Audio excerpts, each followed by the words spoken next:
sisters are part of a political revolution. It's debate night in America.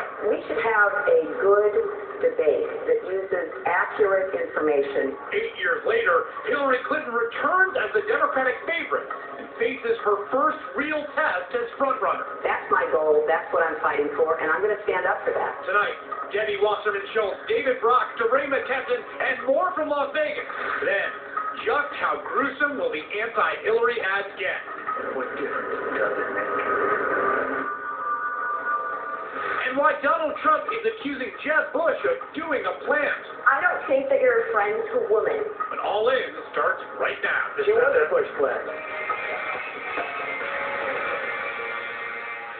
Good evening from New York. I'm Chris Hayes, and it is exciting night. And I'm speaking, of course, the Democratic presidential primary finally gets started in earnest.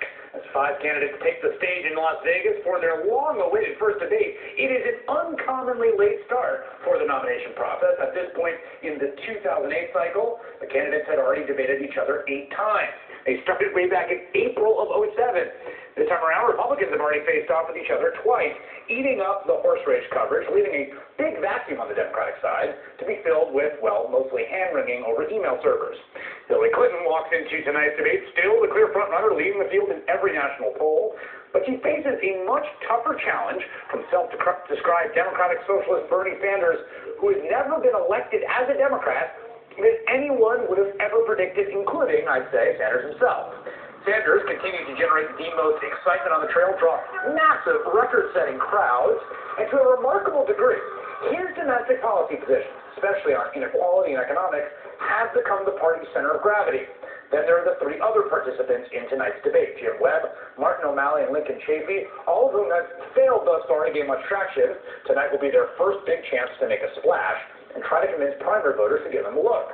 We should note there are 2 Democrats who won't be on the stage tonight. Harvard Law professor Lawrence Lessig, who's running for president to overhaul the campaign finance system after raising $1 million in small donations in rather short order.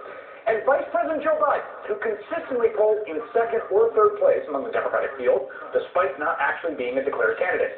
At this hour, we can predict, with some confidence, the emergency podium on standby for Biden, especially constructed for his use, won't be getting much use. Joining me now, we have Charlie Pierce, political columnist for Esquire, Jess McIntosh,